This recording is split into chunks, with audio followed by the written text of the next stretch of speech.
আমি তো ওখানে ক্যান্টনমেন্ট উল্লেখ করেছি, তো আপনারা কথা বলতে পারেন সেখানে। আমি কি নিরাপত্তার ঝুঁকি অনুভব করছি কিনা?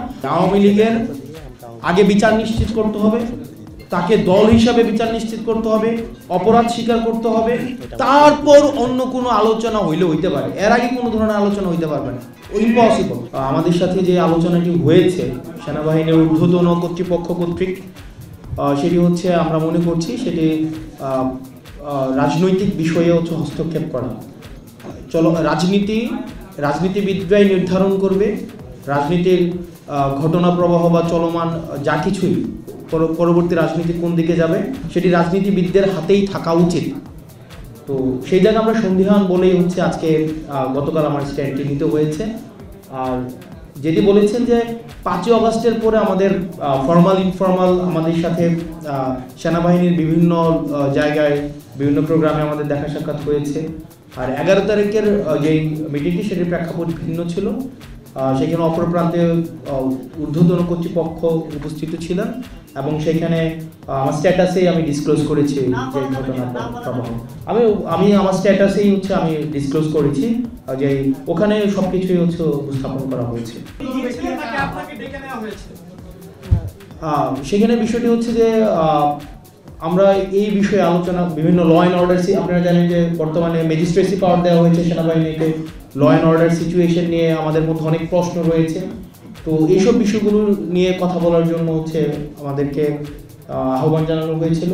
এবং হচ্ছে কিছুদিন আগে আপনারা সেনাপ্রধানের একটা বক্তব্য দেখেছেন, যেই বক্তব্যকে আমি ব্যক্তিগতভাবে বা আমরা অনেকেই দেশের মধ্যে এটা নিয়ে কথা হয়েছে যে এটাকে রাজনৈতিক পরিমণ্ডলে অসমীচীন হিসাবেই ধরা হয়েছে।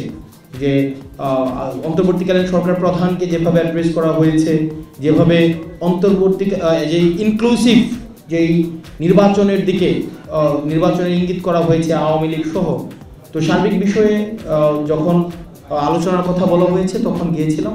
তো ওই বিষয়গুলো আলোচনা করা হয়েছে। আমার স্ট্যাটাসে সব বিষয় হচ্ছে একদম মানে স্ট্রেইট ফরওয়ার্ড সেখানে হচ্ছে স্পষ্ট করা হয়েছে। আর এখানে যেটা বলছেন যে আমি কি নিরাপত্তার ঝুঁকি অনুভব করছি কিনা, দেখেন 5ই অগস্টের পূর্বে আমরা জনগণকে, ছাত্র নাগরিককে সাথে নিয়ে হচ্ছে আমরা আন্দোলন করেছি। ফেসিবাদ বিরোধী একটা তখন একটা শক্তি ছিল, এজেন্সি ছিল, রাষ্ট্রপক্ষ আমাদের বিরুদ্ধে ছিল। তো তখন আমাদের লড়াই, তো আমরা বারবার বলছি আমাদের লড়াই এখনো অব্যাহত রয়েছে। সুতরাং এই বিষয়গুলোকে আমরা যতক্ষণ পর্যন্ত ছাত্র নাগরিক এবং এই ফেসিবাদ বিরোধী ক্রিয়াশীল রাজনৈতিক দলগুলো আমরা ঐক্যবদ্ধ রয়েছি, ততক্ষণ পর্যন্ত আমি কোনো নিরাপত্তার ঝুঁকি বা এইসব আমি বোধ করছি না। ধন্যবাদ। আপনি যে পোস্টে লিখেছেন সেই পোস্টের সত্যতা যাচাই করার জন্য সেক্ষেত্রে আপনার ঠিক কার সাথে কথা হয়েছে সেটা কি আমাদেরকে জানানো যাবে? আপনারা হচ্ছে আমি তো ওখানে ক্যান্টনমেন্ট উল্লেখ করেছি, তো আপনারা কথা বলতে পারেন সেখানে। এবং আমরা বলেছি যে এক্ষেত্রে দেখেন 5ই অগাস্টের পরে আওয়ামী লীগ পুনর্বাসনে আওয়ামী লীগ একটা বারবার আমরা বলছি যে এই দলটা এখনো পর্যন্ত কোনো জায়গায় আপনারা দেখছেন রিগ্রেট ফিল করছে কোথাও অপরাধের, ও যে একটা গণহত্যা চালাইছে এটা তো অপরাধী স্বীকার করেনি। তো আমরা আমাদের জায়গা থেকে স্পষ্ট করতে চাই আওয়ামী লীগের আগে বিচার নিশ্চিত করতে হবে, তাকে দল হিসাবে বিচার নিশ্চিত করতে হবে, অপরাধ স্বীকার করতে হবে, তারপর অন্য কোনো আলোচনা হইতে পারে। এর আগে কোনো ধরনের আলোচনা হইতে পারবে না, ইম্পসিবল, এটা অসম্ভব। আমরা বলেছি যে 5ই অগাস্টের পরে আওয়ামী লীগের নাম, পুনরাবৃত্তি করছি, 5ই অগাস্ট পরে আওয়ামী লীগের নাম, মার্কা এবং আদর্শ এই তিনটাই হচ্ছে অপ্রাসঙ্গিক। এখন এটাকে যদি মানে বিদেশি ষড়যন্ত্র অথবা দেশীয় কোনো ষড়যন্ত্র বা এজেন্সি থেকে কোনো ধরনের এখানে অপচেষ্টা চালানো হয়, সেক্ষেত্রে আমরা সাধারণ মানুষের কাছে কমিটেড, আমরা ছাত্র নাগরিকের কাছে কমিটেড। আমরা নির্যাতিত, নিপীড়িত, বঞ্চিত, গুম খুন হত্যা শিকার যারা গত দীর্ঘ 1.5 দশকের বেশি সময় ধরে হয়েছে, রাজনৈতিকভাবে নির্যাতিত যেই ক্রিয়াশীল রাজনৈতিক দলগুলো হয়েছে, আমরা তাদের কাছে কমিটেড।